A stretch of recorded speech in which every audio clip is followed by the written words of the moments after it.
राधे राधे प्रिय दर्शकों। वृद्धावस्था में उमेश जी अपने बेटे की इच्छा को पूरी करते हुए बेटे के लिए शहर में मकान दिला देते हैं। बेटे का कहना था, बाबूजी, गांव में ना तो बराबर लाइट रहती है और ना ही इंटरनेट की सुविधा। हमें सारा काम लैपटॉप से करना होता है, इसीलिए हमें शहर में ही रहना है। बेटे की इच्छा पूरी हो जाती है। उमेश जी पत्नी के जाने के बाद 3 वर्ष हो चुके थे। गांव में अकेला जीवन व्यतीत कर रहे थे। अब उनकी तबीयत खराब रहने लगी थी। शरीर काफी कमजोर हो चुका था। कुछ दिनों से तो हालत बहुत ज्यादा ही खराब हो गई थी।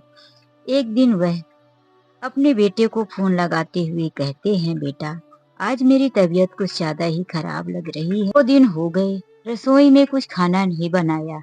घर पे चूड़ा और गुड़ पड़ा था, वही खाकर दवाइयाँ ले लिया हूँ, लेकिन कुछ राहत नहीं हो रहा। बेटा, तुम आ जाओ और मुझे किसी अच्छे डॉक्टर को दिखा दो। मेरी सांस फूक रही है, उठता हूँ तो चक्कर आने लगता है। दीपक कहता है, बाबूजी, आप किसी दूसरे डॉक्टर को दिखा लो। चाचा जी का लड़का पप्पू तो घर पे होगा, उसके साथ आप चले जाओ। मुझे आने में यदि समय लग गया तो आपकी तकलीफ ज्यादा बढ़ जाएगी। मुझे कुछ काम जरूरी है, इसीलिए मैं इतना जल्दी तो नहीं पहुंच पाऊंगा। बाबूजी ने कहा, बेटा, पप्पू होता तो मैं तुम्हें क्यों फोन करता। पप्पू है नहीं, अपने ननिहाल गया है और उसके पिताजी की भी तबीयत कुछ ठीक नहीं रहती कि वह मुझे ले जा सकते। अब तो तुम ही सहारा हो बेटा। दीपक कहता है, बाबूजी, कुछ करता हूँ, आप चिंता मत करो। यह कहकर वह फोन कट कर देता है और वहीं अपने कमरे में सोफे में बैठे हुए कुछ सोचने लगता है। तभी कमरे के अंदर पायल आती है और कहती है, किससे बात कर रहे थे? किसका फोन था? क्या हुआ? बात करने के बाद उदास क्यों हो गए? दीपक कहता है, बाबूजी का फोन था, उनकी तबीयत ठीक नहीं है। पप्पू भी गांव में नहीं है जो उन्हें दिखाकर लाता। मैं सोच रहा था कि बाबूजी को क्यों ना अपने साथ शहर में लेकर आऊं। अब वहां उनसे अकेले घर का काम भी नहीं होता। बाबूजी यहाँ हमारे साथ रहेंगे तो बना बनाया खाना मिल जाएगा और किचन के कामों से उन्हें छुट्टी मिल जाएगी। मुझे भी बार बार बाबूजी की टेंशन बनी रहती। पायल ने बाबूजी के आने की बात सुनी तो अंदर ही अंदर उसका दिल बैठ सा गया, लेकिन वह दिखावे के लिए एक प्यारी सी मुस्कुराहट लाकर कहती है, ऐसी बातें करती हो, बाबूजी हमेशा से गांव के शुद्ध हवा पानी में रहे हैं, तो बाबूजी को यहाँ शहर की हवा नहीं सूट करेगी। बाबूजी तुमको बुला रहे हैं तो तुम बाबूजी से मिलने गांव क्यों नहीं चले जाते?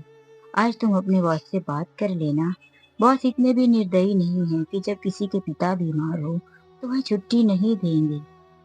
दीपक ने सोचा, पायल तो ठीक ही कह रही है। वह दूसरे दिन ही अपने बॉस से छुट्टी मांगा तो बॉस ने उसकी छुट्टी मंजूर कर ली। दीपक अपने पिताजी से मिलने गांव पहुंच जाता है। वहां पर वह जाकर अपने पिताजी को चेकअप करवाता है तो पता चलता है कि उनकी बीपी बढ़ी हुई थी, शुगर लेवल बढ़ा हुआ था, शरीर में काफी कमजोरी थी, इसीलिए उनकी खाने पीने की वजह से ज्यादा तबीयत खराब हो गई थी। उनकी दवाइयां करवाने के बाद दीपक ने 2 दिन वहां रुका और जब बाबूजी थोड़ा उठने बैठने लगे तो दीपक बाबूजी को छोड़कर वापस घर आ जाता है। पत्नी दिखावे के लिए पूछ देती है, अब कैसी है बाबूजी की तबीयत? दीपक कहता है, अब तो कुछ ठीक है, दवाइयाँ 2 दिन तक खिलाया था, अब बाबूजी उठने बैठने लगे थे। एक काम और बहुत सही हो गया है। बाबूजी की एक हाईवे पर जो जमीन थी, उसका आज कई सालों से केस चल रहा था। बाबूजी उस केस को जीत गए हैं और वह हाईवे की सारी जमीन बाबूजी के नाम पर हो गई है। यह सुनकर पायल की आंखों में चमक आ गई। उसने पूछा, अच्छा, तो कितने तक की होगी वह जमीन? दीपक ने कहा, कुछ 5 से 7 करोड़ तक की होगी, क्योंकि दिन प्रतिदिन उस जमीन की कीमत बढ़ती ही जा रही है। पायल के दिमाग में न जाने कितने बातें आ चुकी थी। अरे, तब तो उस जमीन को बेचकर हम एक बहुत बड़ा आलीशान मकान ले सकते हैं। हाँ, क्यों नहीं? लेकिन क्या बाबूजी उस जमीन को बेचने के लिए तैयार होंगे? तो पायल ने कहा, बाबूजी नहीं बेचेंगे। तो आखिर बाबूजी देंगे किसको? तुम ही तो इकलौते बेटे हो और आजकल पर किसी का भरोसा नहीं किया जा सकता। तुम्हारे चाचा जी का लड़का कहीं बाबूजी को बहला फुसलाकर थोड़ी बहुत उनकी सेवा करके यदि वह जमीन अपने नाम पर करवा लिया तो बताओ, तुम तो यहाँ शहर में 2 कमरे के मकान में ही पड़े रहोगी। अरे इस उम्र में दिमाग काम करना बंद कर देता है, बच्चों के जैसा हो जाता है। जो प्यार से बातें कर लिया बच्चे और बूढ़े उसी का हो जाते हैं। इसीलिए अब देर मत करो, बाबूजी को वहाँ मत छोड़ो। वैसे भी देखो, तुम तो ठीक ही कह रहे थे ना कि बाबूजी की तबीयत ठीक नहीं रहती, कोई उनको देख रेख करने वाला चाहिए। तो मैंने भी बहुत सोचा कि बाबूजी को अपने साथ रख लेती हूँ। यहाँ बना बनाया खाना मिलेगा, टाइम टाइम से मैं अपने हाथों से बाबूजी को दवाइयाँ खिलाऊंगी और उनकी सेवा करूंगी। और तुम्हारा गांव जाने आने का टेंशन भी खत्म हो जाएगा। जब तुम 4 दिन के लिए चले गए थे तो तुम्हारी गैर मौजूदगी में मैंने महसूस किया कि यहाँ की बहुत जरूरत है। इसीलिए देखो, अब तुम अकेले या तो बाबूजी के पास जाते हो तो मुझे छोड़कर अकेला जाना पड़ता है, और यदि मेरे पास रहते हो तो वहाँ बाबूजी अकेले हो जाते हैं। इसीलिए तुम जल्दी करो और बाबूजी को यहाँ अपने साथ ही रख लो। दीपक अपनी पत्नी की बात सुनकर फिर सोचने लगा, पायल ठीक ही तो कह रही है। जब मैं गांव चला जाता हूँ तो मेरी नौकरी का भी नुकसान होता है और पायल भी यहाँ शहर में अकेली रह जाती है। 6 कमरे का मकान था, यहाँ नीचे 3 कमरे में दीपक अपनी पत्नी के साथ रहता था और ऊपर का 3 कमरा उसने किराए पर दे दिया था। अब रात भर पायल को नींद नहीं आई। वह 7 करोड़ की बातें सुनकर मन में ना जाने कितने ख्वाब सजाए थे। बड़ा सा बंगला, खुद की कार और कई प्रकार की फैंसी ज्वेलरी, महंगी महंगी साड़ियाँ, जैसे कि उसकी सहेलियाँ किटी पार्टी में सब पहनकर आया करती थी और शो अप करती थी। उसके पति की भी इतनी तनख्वाह नहीं थी कि वह अपनी सहेलियों की बराबरी कर सके। इसीलिए वह जल्दी से जल्दी 7 करोड़ की मालकिन बनना चाहती थी।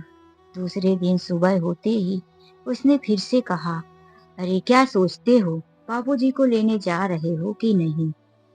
दीपक ने बाबूजी को फोन लगाया। बाबूजी कैसे हो, अभी तबीयत कैसी है?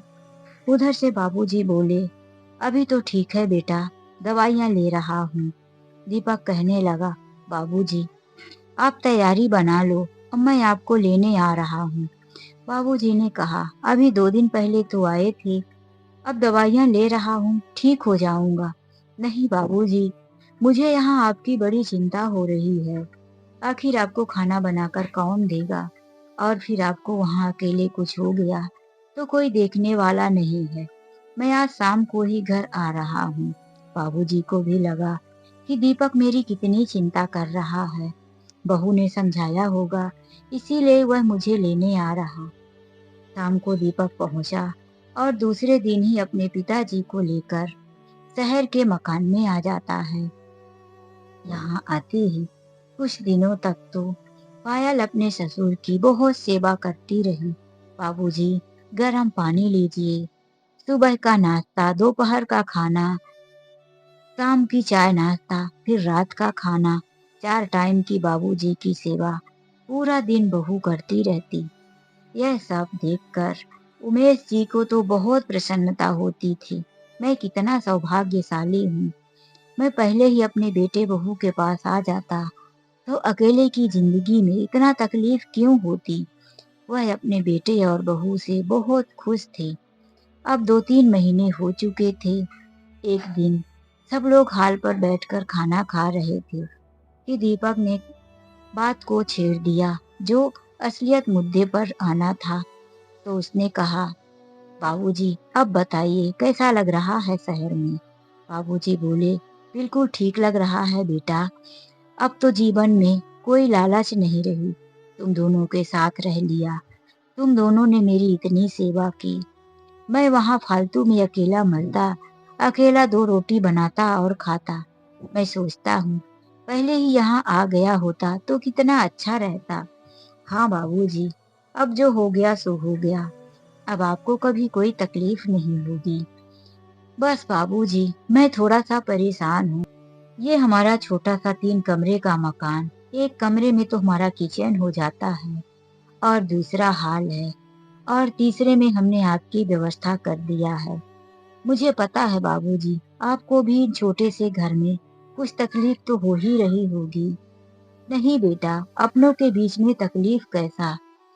बात यह है बाबूजी कि हमारे कंपनी के यदि कभी हमारे दोस्त आने की बात करते हैं, तो मुझे बहुत शर्म आती है कि कैसे उन्हें घर लेकर आऊं। यदि हम ऊपर का कमरा भी खाली करवा लेते हैं, तो हमारा घर खर्च भी चलना मुश्किल हो जाएगा। आपकी दवाइयों का खर्च, लाइट का बिल, बहुत खर्च होता है बाबूजी। और पायल की भी कभी-कभी तबीयत खराब हो जाती है, तो उसमें भी बहुत पैसे लगते हैं।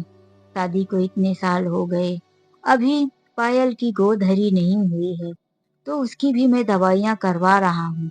बहुत महँगी-महँगी दवाइयाँ चल रही हैं। डॉक्टर ने कहा है कि साल भर दवा लेने से पायल प्रेग्नेंट हो सकती है। उमेश जी यह बात सुनकर उदास मन में बोले, बेटा समस्या तो है ही, महंगाई भी बहुत है। बताओ मैं क्या कर सकता हूँ? कुछ नहीं बाबूजी, सोच रहा था कि जो हाईवे वाली जमीन है उसे यदि बेच देता तो हम लोग एक बड़ा सा मकान ले लेते। आपके जीते जी, आपकी आंखों के सामने मैं अपने पैरों पर खड़ा होता हुआ देखना चाहता हूँ बाबूजी। आप भी सब कुछ देख लेते तो बड़ी खुशी होती। बाबूजी ने कहा, बात तो ठीक है, आखिर मैं ये सब क्या करूँगा, तुम्हारा ही तो है। हाईवे की जमीन बेच दो और उसी से अपनी मनपसंद का मकान ले लो। जब मैंने तुम्हें पहले ही नहीं रोका, शहर में यह मकान खरीद कर दिया, तो अब तो मेरी जिंदगी का कोई ठिकाना भी नहीं है बेटा। दीपक को अपने मन की बात पूरी होती हुई दिखाई दी। खुशी से उसका मन उछल पड़ा। उससे ज्यादा तो पायल को खुशी हुई। उसके सपने पूरे होते नजर आए। उसने मन ही मन सोचा, अब मैं भी अपनी सहेलियों के बीच में बन ठन कर जाऊंगी। एक वीआईपी एरिया में बहुत अच्छा सा फ्लैट लूंगी और फिर अपनी सहेलियों को दिखा दूंगी कि मैं भी किसी से कम नहीं। अच्छी सी लग्जरी गाड़ी खरीदूंगी और फिर गाड़ी से चला करूंगी। कई सपने सजा लिए थे पायल ने। इधर दीपक ने अपने लिए एक बड़ा सा फ्लैट अच्छी हाई फाई सोसाइटी में देखना शुरू कर दिया और पिताजी की हाईवे वाली जमीन को भी बेचने के लिए लगा दिया था। आखिर दीपक ने अपने लिए एक बड़ा सा फ्लैट ढूंढ ही लिया। दीपक और पायल कई फ्लैट देखे, लेकिन उन्हें तो वह फ्लैट देखते ही पसंद आ गया। बहुत आलीशान अंदर से उसकी सजावटें थी। उसी को लेने के लिए दोनों ने ठान लिया। आखिर इतनी मेहनत के बाद उनके मनपसंद का सपनों का महल मिल गया था। इधर बाबूजी की सारी दवाइयां खत्म हो गई थी। बाबूजी के धीरे धीरे तबीयत खराब होने लगी थी। उनकी बीपी की दवा खत्म हो गई थी। शुगर की भी दवाइयां खत्म हो गई थी। उन्हें खांसी और सर्दी बुखार, शरीर में कमजोरी, हाथ पैर में जलन, सांस फूलने की कई तरह की बीमारियों ने घेर लिया। बाबूजी 2 कदम चलते कि खांसी जोर जोर से आने लगती थी। उन्होंने एक दिन कहा, बेटा मेरी दवाइयाँ खत्म हो गई है, तुम वापिस से दवा लेकर आओ।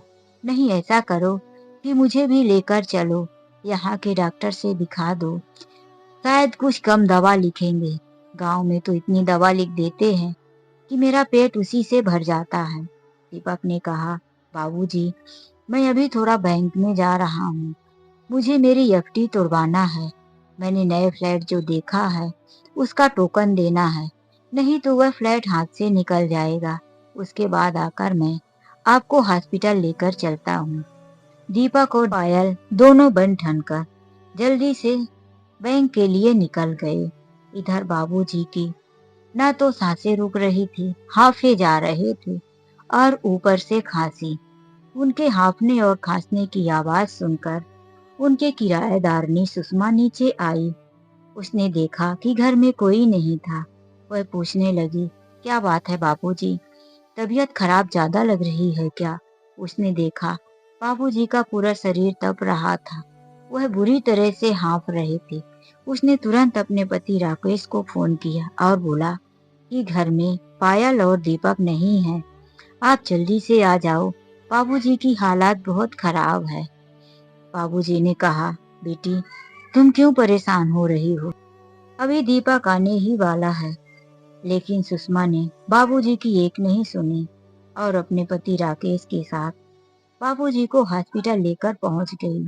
वहां पर चेकअप करने के बाद पता चला कि शुगर बहुत बढ़ा हुआ था, साथ साथ में बीपी भी बढ़ी थी। उनको वहां चेकअप के बाद दवाइयां दिया गया। डॉक्टर ने बताया कि इस तरह से बीमारी में लापरवाही नहीं करते। पेशेंट को घर में बैठाकर क्या मिल रहा था, इन्हें सुबह ही हॉस्पिटल लेकर आना चाहिए। बाबूजी दवाइयां लेकर घर आ चुके थे, लेकिन अभी तक पायल और दीपक घर नहीं आए थे, इसीलिए किचन में कुछ भी नहीं था। सुषमा समझ गई थी। वह अपने कमरे से सब्जी और पराठा लाकर बाबूजी को दिया और फिर उन्हें दवाइयाँ खिलाई। उसके बाद उसने कहा, बाबूजी आराम कीजिए, कुछ भी जरूरत होगी आप आवाज दीजिए। नीचे की सारी आवाजें बड़ी आसानी से ऊपर सुनाई देती है। अब तो सुषमा बार बार नीचे उतरकर बाबूजी का ध्यान रखती। वहीं राकेश भी आते जाते बाबूजी की हाल पूछता रहता था। लेकिन पायल और दीपक उस दिन बाहर से ही खाना खाकर आए, क्योंकि टोकन देने की मीटिंग में उन्हें लेट हो गया था और आकर दोनों अपने कमरे में चले गए। उन्होंने एक शब्द नहीं पूछा कि बाबूजी आपने आज दिन भर में कुछ खाया कि नहीं, आपकी तबीयत कैसी है। अब तो पायल और दीपक का रोज का यही हाल हो गया था। वह तो प्रॉपर्टी और बेचने और खरीदने के चक्कर में इतना बिजी हो गए थे कि बाबूजी को पूछना ही भूल गए थे। जब कभी सुबह खाना बनता कि कभी शाम, एक बार लाकर पायल दे देती थी। सुबह के 11 बज चुके थे। दीपक बाहर था और पायल फोन पर बातें कर रही थी। यार, बहुत ही अच्छा फ्लैट है, फ्रंट में सारी खिड़कियां खुलती हैं, सामने ही पार्क दिखता है, बहुत अच्छा नजारा है, चौथे फ्लोर पर है, लिफ्ट भी है, कोई प्रॉब्लम नहीं। इतना आलीशान फ्लैट है कि तुम लोग देखोगी तो देखती ही रह जाओगी। अब मैं भी किसी से कम नहीं। देखो, वह फ्लैट तो मैंने 3 करोड़ में लिया है। चारों तरफ से खिड़कियों में कांच लगा हुआ है। अंदर का डेकोरेशन देखोगी तो ऐसा लगेगा कि किसी आलीशान राजा महाराजाओं का घर है। तुम लोग देखोगी ना तो तुम लोगों को भी जलन हो जाएगी। वह अपनी सहेली से अपनी बड़ाई करती जा रही थी। इधर बाबूजी 2-3 बार आवाज दिए, बहू कुछ खाने को दे दो, फिर मैं सुबह की दवाइयाँ ले लूं। लेकिन उसके फोन के आगे बाबूजी की आवाज दब जाती थी। अभी तक पायल ने सुना भी नहीं कि सुषमा ऊपर से सब्जी और रोटी लेकर नीचे आई। बाबूजी, नाश्ते में मैंने आज रोटी सब्जी बनाया था, आप भी खा लो और सुबह की दवाइयाँ ले लो। फिर पायल तैयार होकर बाहर निकली और कहीं चली गई। उसने बाबूजी से पूछा भी नहीं कि आपने कुछ खाया भी है कि नहीं। अब तो यही होने लगा था। दीपक और पायल बाहर से ही खाना खाकर आते थे और इधर बाबूजी की देखरेख राकेश और सुषमा करने लगे थे। वह सुबह शाम का खाना लेकर आते और जब भी तबीयत खराब होती तो बाबूजी को हॉस्पिटल लेकर जाते। राकेश ने कह भी दिया था कि बाबूजी, यदि आधी रात को भी आपको कोई तकलीफ हुई तो आप मुझे फोन करना, मुझे पता है इस समय पर दीपक भैया और भाभी दोनों बहुत व्यस्त हैं, लेकिन हमारे पास कोई ऐसा व्यस्त वाला काम नहीं है। बाबूजी, आपकी सेवा करने का मौका मिला, यह हमारा सौभाग्य है। बचपन में ही हमारे माता पिता हमें छोड़कर चले गए थे। वहीं राकेश की पत्नी सुषमा भी बहुत अच्छी थी। वह भी बाबूजी का बहुत ध्यान रखती थी। अब तो बाबूजी का वही दोनों सहारा थे। एक दिन शाम को दीपक आकर कहता है, बाबूजी, हमारे हाईवे वाली जमीन की कल रजिस्ट्री है। और सुबह सुबह ही हमें जाना है। पूरे 3 महीने निकल गए हैं। रजिस्ट्री का डेट बड़ी मुश्किल से मिला है। बाबूजी ने कहा, ठीक है बेटा। सुबह बाबूजी की तबीयत खराब थी, क्योंकि शाम को ही उनकी दवाइयां खत्म हो चुकी थी और वह संकोच बस राकेश को भी नहीं बोले थे। वह सुबह बोले, बेटा मेरी तबीयत फिर से खराब हो रही है। मेरी बीपी बढ़ गया है। लग रहा है कि शुगर लेवल भी वैसे ही हो गया है। चलो, मुझे पहले डॉक्टर के पास लेकर चलो, उसके बाद हम चलते हैं कोर्ट में। नहीं बाबूजी, बड़ी मुश्किल से रजिस्ट्री का डेट मिला है। अगर यह डेट निकल गया तो फिर हमें 3 महीने 6 महीने पता नहीं कितना इंतजार करना पड़ेगा। और जब तक हाईवे की जमीन का पैसा नहीं आएगा तो मेरा वाला फ्लैट मेरे हाथ में नहीं आएगा। मुझे पैसे देने हैं, वरना वह फ्लैट कोई और ले लेगा।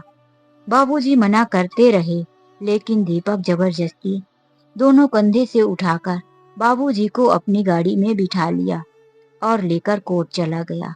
उन्हें बाहर की सीढ़ियों में ही बिठाकर वह वकील के पास मिलने दोनों चले गए। बाबूजी सीढ़ियों पर बैठे हुए धूप छांव में हाँफते रहे। उन्हें जोर की प्यास भी लगी थी, लेकिन वह किससे पानी मांगते। उनकी इस हालात को देखकर किसी को लगता रहा होगा कि यह आज कोर्ट के बाहर कोई भिखारी आकर बैठा है। वह आने जाने वाले को पैर से लेकर सिर तक देखते रहे, लेकिन उनकी हिम्मत नहीं हो रही थी कि किसी से कहते, मुझे पानी लाकर दे दो। बाबूजी को अब लग रहा था कि उन्हें चक्कर आ जाएगा। उनकी आंखों के सामने अंधेरा छा रहा था। पेट में एक दाना नहीं था सुबह से। तबीयत अलग से खराब थी। उन्हें लगा कि मैं यहाँ बेहोश हो जाऊं, उससे पहले कुछ करता हूँ। उन्होंने राकेश को फोन किया, बेटा मैं कोर्ट के बाहर बैठा हूँ और उधर दीपक और बहू का कोई पता नहीं। मेरी हालात बहुत खराब हो रही है, क्या तुम मुझे लेने आ सकते हो?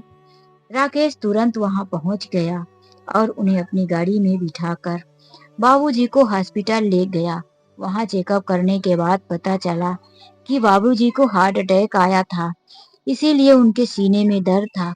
अगर जरा सा भी देर हो जाता तो बाबूजी की जान जा सकती थी।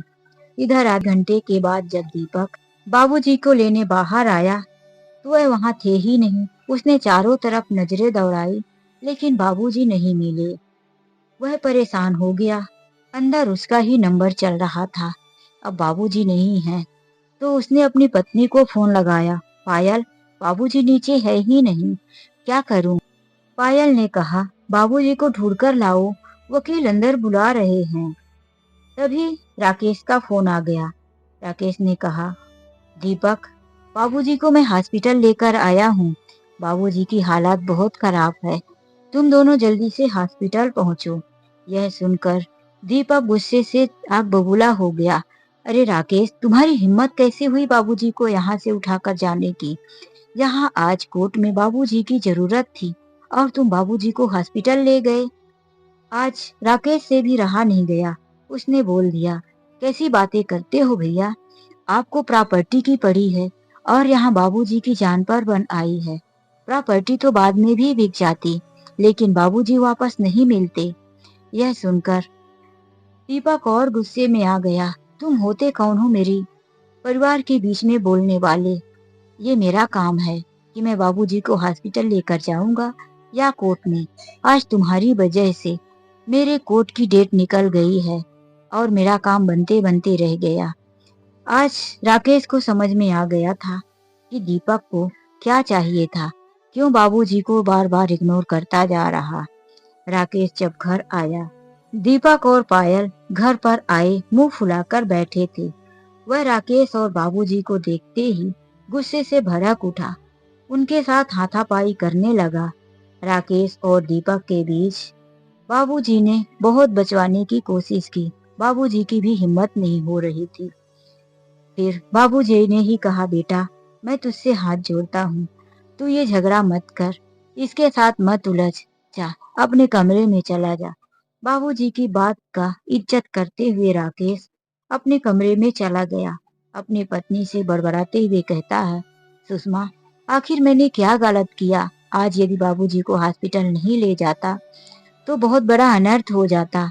बाबूजी जिस हालात में मुझे फोन करे थे उनकी बहुत ही दयनीय हालत थी और इधर दीपक भैया कुछ समझने को तैयार नहीं है। सुषमा ने कहा, मेरी बात मानो, हम लोग इनका कमरा छोड़ देते हैं। ऐसे लोगों के साथ हम नहीं रह सकते। यहाँ बाबूजी की ये हालत हमसे देखी भी नहीं जाएगी और यह लोग अब हमारे ऊपर इतना बड़ा इल्जाम भी लगा रहे हैं। राकेश ने बोला, तुम ठीक ही कह रही हो, मैं जल्दी से ही दूसरा मकान देखकर ले लेता हूँ। 15 दिन के बाद ही दूसरी तारीख भी मिल गई। दीपक इस बार जरा सा भी लापरवाही नहीं करना चाहता था, इसीलिए वह बाबूजी को जल्दी से कोर्ट में ले जाकर हाईवे की जमीन की रजिस्ट्री करवा देता है। 6 करोड़ रुपए बाबूजी को मिल जाते हैं। दीपक बहुत खुश था। उसने अपने पिताजी से पैसे लिया और 3 करोड़ में जल्दी से अपने सपनों का मकान खरीद लिया। फिर उसने कहा, बाबूजी, अभी आपके खाते में 3 करोड़ रुपए बचे हैं, उसमें से आप मुझे 1 करोड़ का चेक कीजिए तो मैं एक कार और घर में फर्नीचर भी करवा लूंगा। बाबूजी ने कहा, बेटा, मैंने भी कुछ फैसला किया है, मेरी भी जिंदगी है। सुनो, अब मैं तुम्हें उसमें से 1 रुपए नहीं देना चाहता। तुम मेरे बेटे हो और मैंने अपना फर्ज पूरा कर दिया।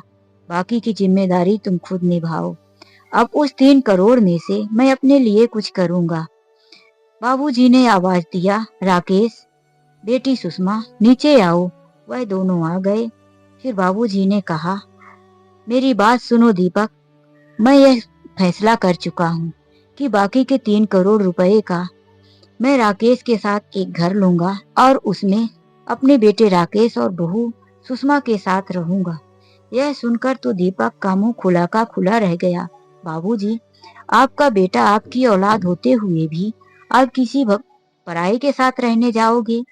ऐसा कैसे कर सकते हो? हाँ बेटा, क्योंकि मेरा बेटा और मेरी बहू होने के बाद भी जो तुम लोगों ने मेरे साथ व्यवहार किया वो मैंने देख लिया। आज यदि राकेश नहीं होता तो शायद इस दुनिया में मैं भी नहीं होता। अब मैं तुम लोगों के साथ नहीं रहना चाहता।